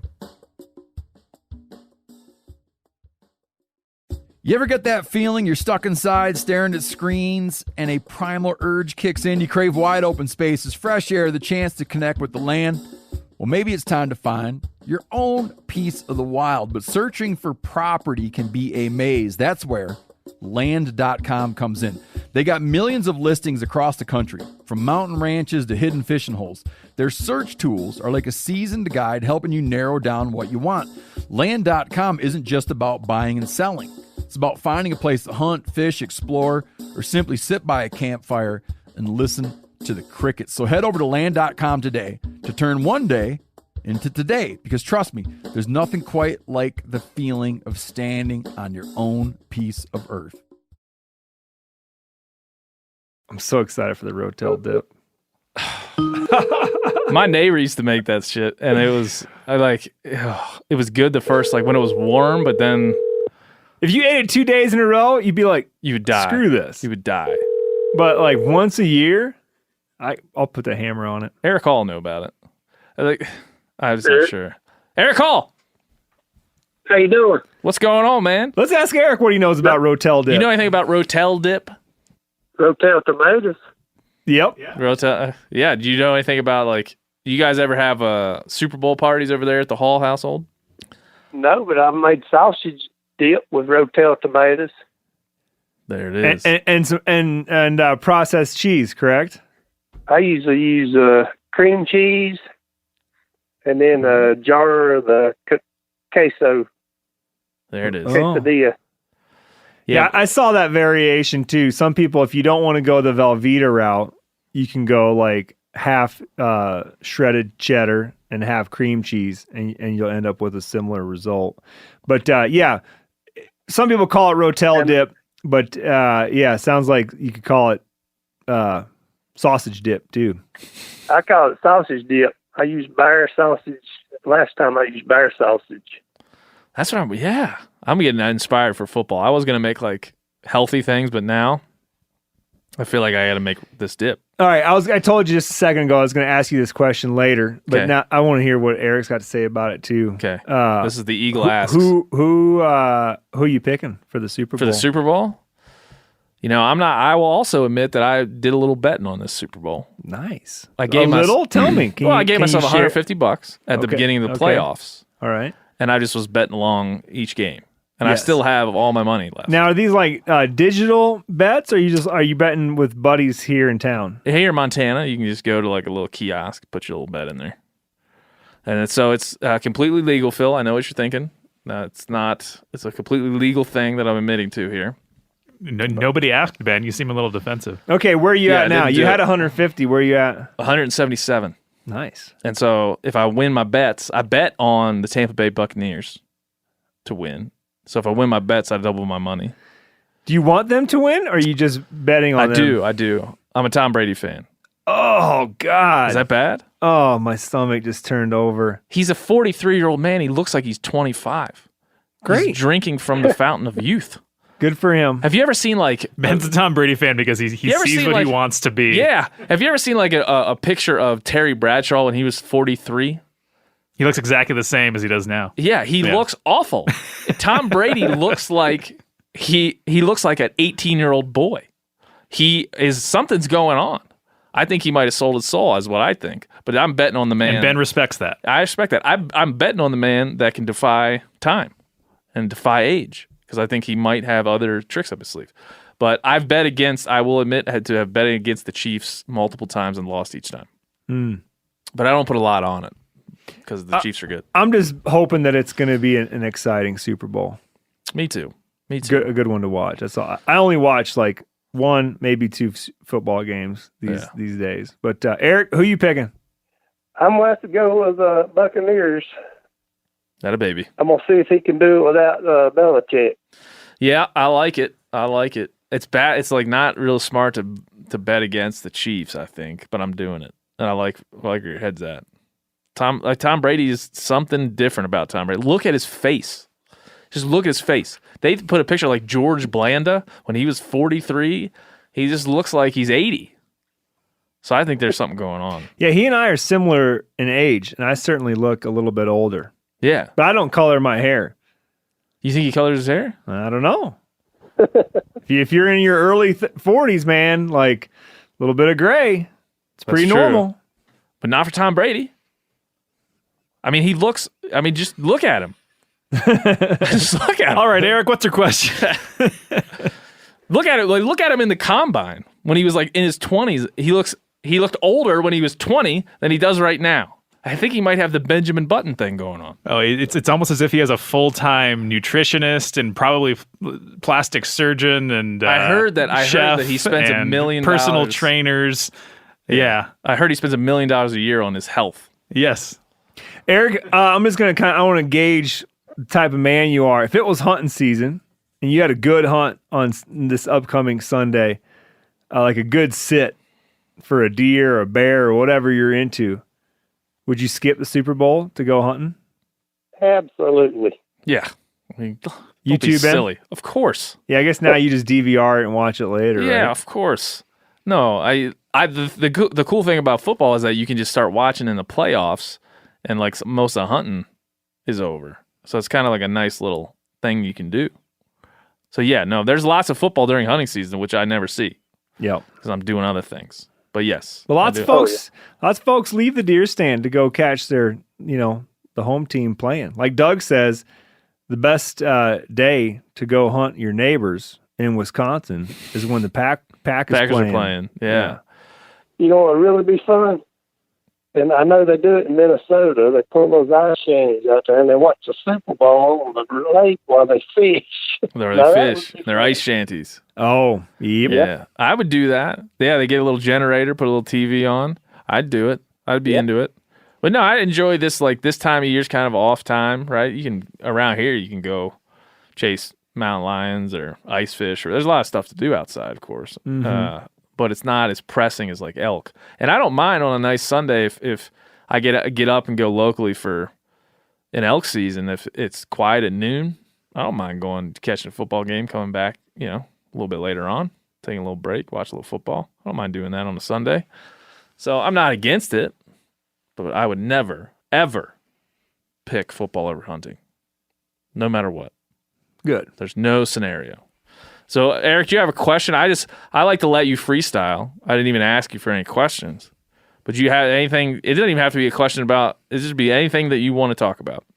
What did you have for breakfast this morning, Eric? Oh yeah, Oh, you're going to get me, man. I actually stopped at Bojangles. He stopped at Bojangles. Dude, I love Bojangles. Love it. Stopped at Bojangles on the way home from work. I've never had Bojangles. Is that Sausage, like an East? gravy, and those fries. Sausage, gravy, and fries. I've never had a Bojangles, I don't think. I know what it is, right? It's like Is that an East Coast chain? It's like a chicken place, yeah? Yeah, chicken and biscuits. Yeah, it's like, chicken and biscuits. Yeah. But it's it's like a Chick-fil-A, except much greasier and, in my opinion, tastier for that reason. Yeah, I'm not crazy for their biscuits. They put too much butter on in their. I mean, you just have to have a towel to eat your greasy biscuits. Sounds great. Our listeners, man, well, this is the third or fourth call we've had. Everybody's had an amazing breakfast, man. I had like an orange, and I just feel like one of them little clementines. Special K with red berries over here. Yeah, that's what my child ate this morning. Yeah, it's sweeter than I want it to be, but I still eat it. Yeah, everybody, I'm impressed with everybody's breakfast choices. I'm hungry now too. But there's no Bojangles in Bozeman though. No, sir. Nothing. And what else you want to talk about, Eric Hall? What do you want to ask Janis? He's here. He's virile. I'm into hammock camping here a little bit last year, but and I don't get out far away from the house, and stay for days. But I know Janis does sometimes. So y'all more in the backcountry stuff. What item do you carry, and have you ever got caught out and had to stay out overnight, and what item do you specifically put in your pack thinking I may have to stay overnight? I've never been caught out.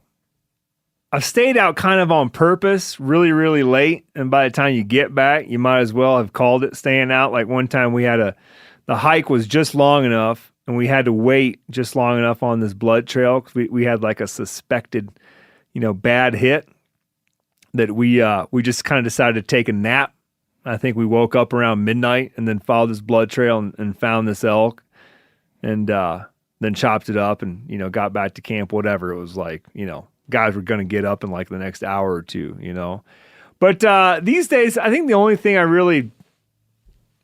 have like a little backcountry organizer kit that weighs probably a pound. It's got my what we call like a kill kit in it. I got a zip tie to attach a tag and maybe some, P cord, which has multiple uses, obviously, and, backup knife, backup headlamp in it. My teepee or baby wipe stash is always in there. And it's certainly got fire starter, which I think if one thing you always want to make sure you have is like a very easy way to start a fire. And to me, that's more than just carrying around a Bic lighter. Yeah. I have these little things. I got them at the REI. It's actually meant to be like a fuel for a stove. I think it's called Esbit. And they're like, it's a little white piece of some kind of fuel. It's hard, but you can light that thing and it'll sit there and burn for 10 or 15 minutes. And if you can't get a fire going with that, then either you're kind of hosed or you don't have, any kind of fire building skills, But I don't know. I don't carry like a shelter all the time. I do like to think about, what the weather is going to be in the next 24 hours. And if it's going to get nasty, I like to have some rain gear with me. Well, before we go, Phil, the engineer, he just let out a big yawn. He's clearly not into it. Eric, do you want to tell anything about Phil? I mean, I feel like Phil's turkey hunt is it's like 2 months away now, 2.5 months away. And it's planned, for real. It's happening. It's happening. Yep. In which state? That's good. It's going to happen in Montana. Okay. Phil requested a local hunt. Okay. And so I've set up, I haven't even really told him this yet, but I've set up a hunt up near Whitefish. It's a bit of a drive, but there's lots of turkeys. It is private land, and we should be able to do this. We'll see if that's my first option. I have other options around, so I don't want to pigeonhole us into that one option. But there's lots of turkeys there. It's private ground. We'll be able to get on them. It's a nice little day hunt, and if Phil wants to sleep in a hammock or something, we can do that. But I think we're going to have lots of action, and lots of learning opportunities. And Janis, you should definitely come with us for Phil's first range time whenever it gets nice, and we can start to, early March probably when we start to really dial in, and then we could have a little calling session maybe. You can even do it here in the podcast. So, but I want to let Eric, you got any questions for Phil as he barrels forward into his hunting future? Probably, will definitely change his life. We just don't know how.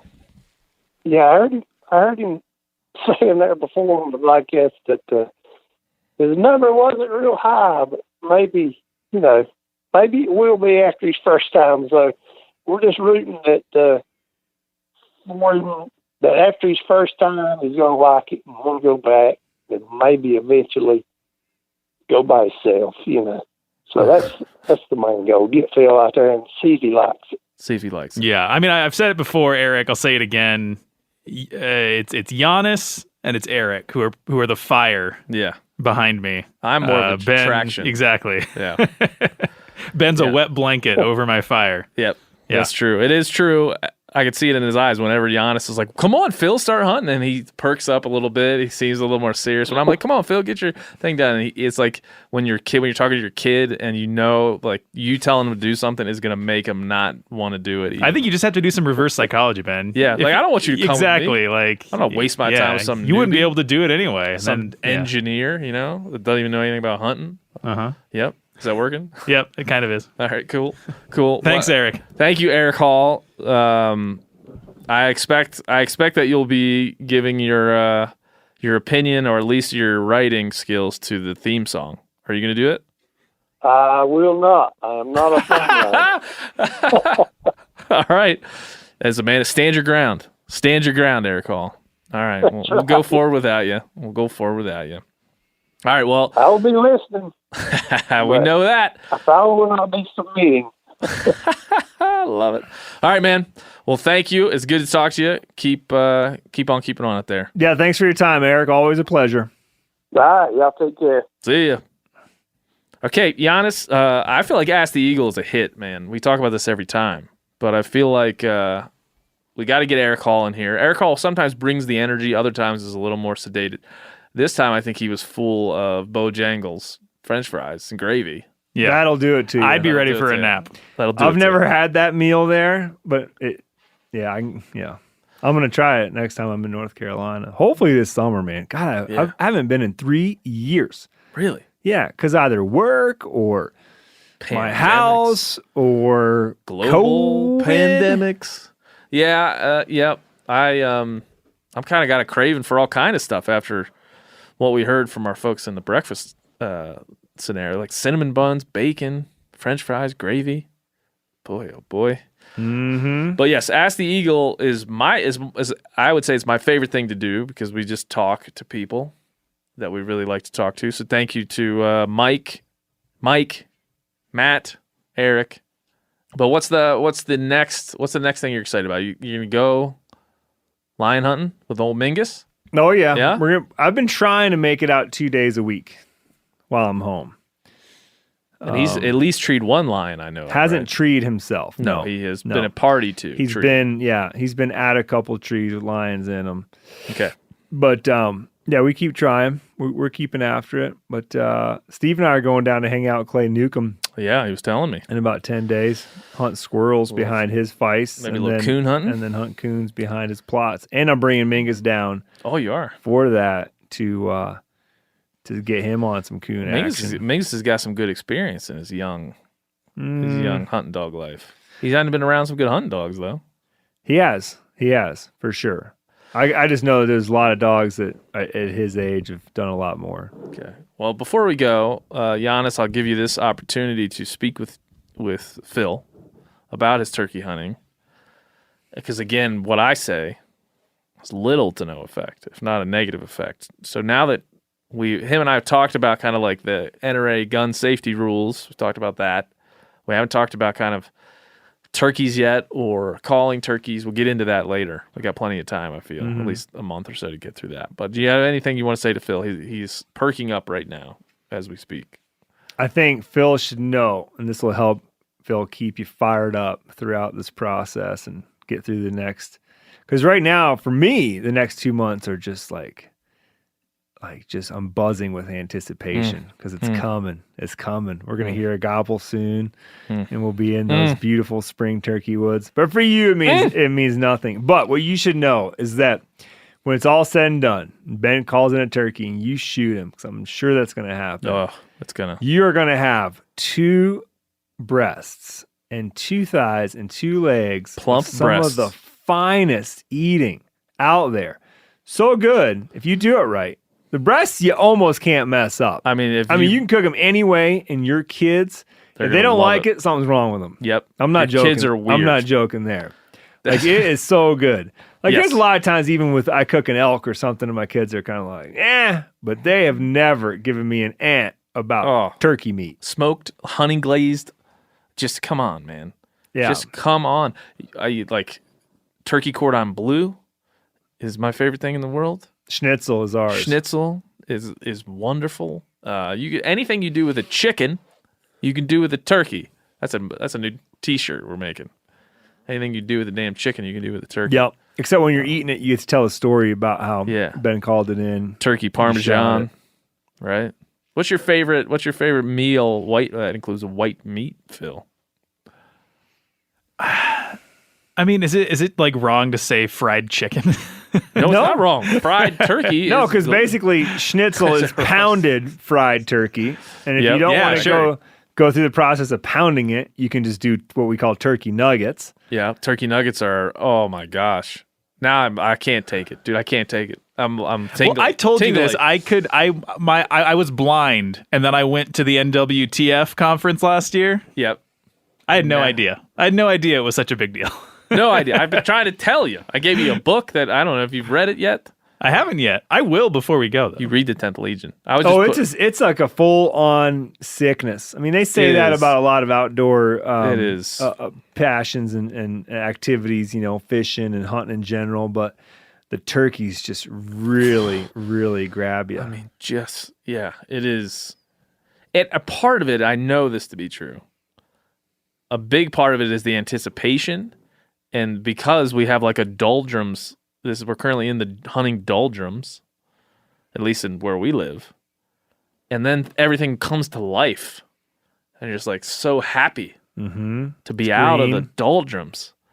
And then you hear the turkey gobble. But I think the hook has more to do in the beginning with, like, I haven't met anybody, especially adult onset hunters, who go into it with anything other than it's a turkey. He has a brain the size of a pea. How hard could it be? And then you go out there and you have just enough success, calling and talking to one, and you're feeling like you're gonna have a dead turkey, and then he just walks away. Yeah, and then it happens again, and he whatever. It's just it doesn't happen. It doesn't happen, and that's what's got my wife. She's getting to be. Someone once said it. Parker Hall, I think, said that his mom. Parker Hall is a grown man, of my age roughly, and he said his dad had hunted him his whole life, and it wasn't until they retired and started doing the annual. They do an annual. Parker Hall's parents start in Florida in late March, and then drive an RV some direction north and west, and somewhere around the end of May, they quit hunting turkeys. I can't wait to retire. And he's his dad kind of has a very casual attitude about it, and spends a lot of time reading, hanging out. His mom, he said, is mad at the turkeys and tries to kill a lot of gobblers. That's what I'm talking about. That's kind of, and at first I was like, that's kind of weird to say someone's mad at the turkeys. And I think what they're trying to say is that you have become so hooked and you are so sort of entrenched in this battle of wits with this bird that should not really have you be at the same wit level as you, yet there you are, and you're engaging with him and you can't stop it. And here's the thing. The bird has only his natural instincts to fight back. That's all he has. We have a little mechanical box that can Don't say fight, because he's not fighting. To avoid, to evade us. Mm-hmm. Yet we have a little box that we can see the entire world on from any level. We can zoom out to a world, the planet view, and zoom in to the tree that he's in.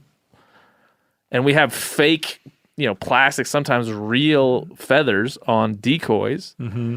We have constructed all kinds of devices to make the noises that they make. And yet sometimes none of that can do anything. We have driving a... You'd think that the odds are in your favor. We created the printing press and the combustion engine, but sometimes the turkey just beats us. And that's what you needed. I had a nemesis bird here locally last year, and it was like the coolest thing. I hated it during the whole thing. It was embarrassing to get beaten every time I went. But boy, this year, I could see that turkey's little face. Just... Oh, there's nothing that'll get you out of bed at 3:30 in the morning than to have a nemesis bird. Oh, it just is. Phil, I'll tell you this. This is the end of it. I feel like we're getting long-winded here. We need to wrap it up. I can't even talk. There's a lot of passion, I can tell. We need to wrap it up. But like my good friend Scotty Justice says, there are a lot of things in life that you can be late for. Turkey hunting's not one of them. That's right. So when Ben says get up and be there at 3:45, you get up and you be there. Yeah, because you got to be waiting on him before the old guy Tom wakes up. That's right. Any last words, Phil? Can't wait. See ya.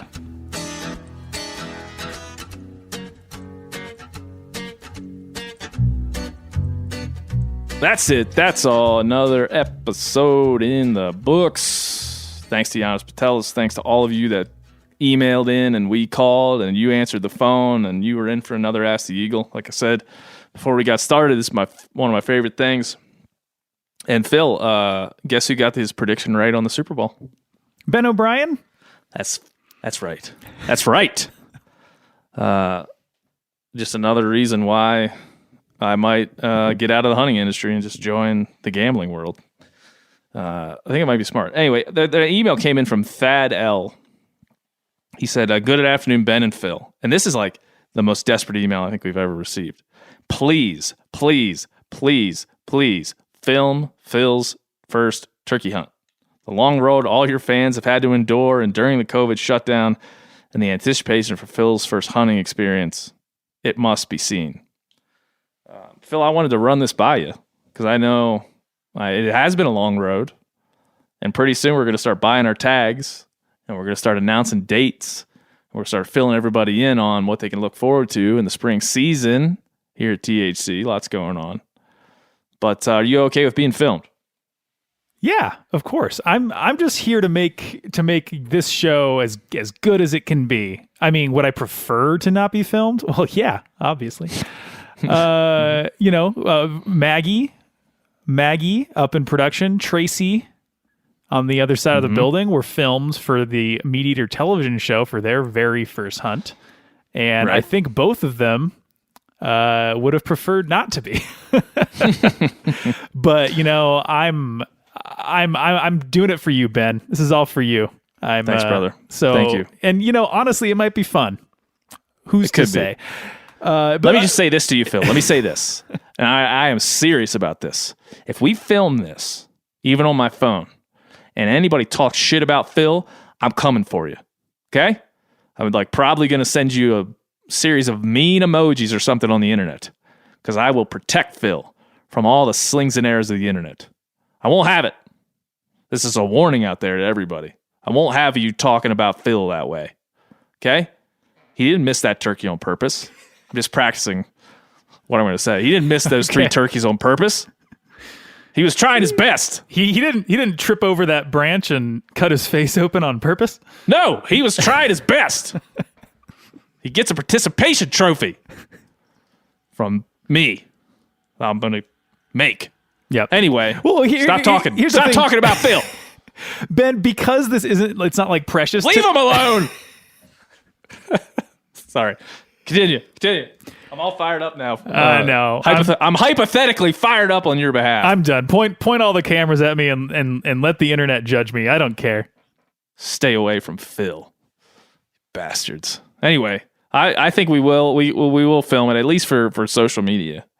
Not some sort of posterity here for this long-awaited journey of PTE, Phil the Engineer. So, just stay away from him. Stay away from him. The only thing you're allowed to do with him is play video games, and that's it. Thank you, Ben. Do you still play video games with that guy? Sometimes. Here's the thing, Ben. This season of Destiny has been kind of slow lately, but guess what? Tomorrow, or today, as this podcast is airing, the new season of Destiny 2 starts. So I'm sure I'll be on more often. I'll be playing with Destiny 2. Yep. Is that a first-person shooter game? It is. Wow, look at you using the lingo. Yeah. So proud of you. Will it help you with shooting turkeys, you think? I think the skills are directly transferable. I'm hoping so. Because I was wondering why I even had to take hunter safety, since I've been shooting guns on a TV screen since I was like 7. So I don't. The old CV. I don't know. Okay. All right. Put it on the resume. Yeah. All right. Well, again, we're gonna announce real soon here. We got a lot to do, but we need to raise money for turkeys. So go to Cameo. It's an app. It's a website. Type in the search bar Ben O'Brien, and I will pop up, and you can buy a chance for us to make a video for you and your family, your friends, whomever. $50 a pop. Every single dollar that we earn is going to go to the NWTF. Every single red cent that we earn is going to the NWTF. I would really, Phil says like we can't do it, but I would really love 200 of you to be so kind and generous as to do this for us and help us raise 10 grand. I know it's a lot to ask in a pandemic. I know $50 doesn't grow on trees, but I promise we will make it worth your while, and we will send that money to a really good cause. So that's my plea. As Ranella always says, I'm begging and pleading, but I hope it's for the best for turkeys and for Phil and all you new hunters out there. So we'll see you next week. Say bye, Phil. Bye. Too long, 'cause I can't go a week without doing wrong. Oh, without doing wrong. Without doing wrong. Oh, without doing wrong. Drinking in heaven.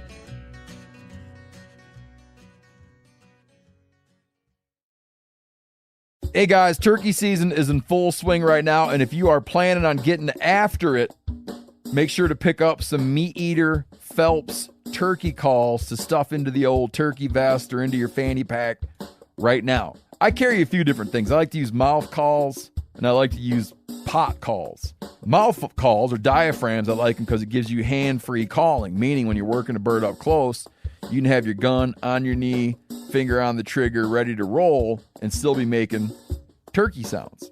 I like pot calls. I just like pot calls. I enjoy calling with a pot call.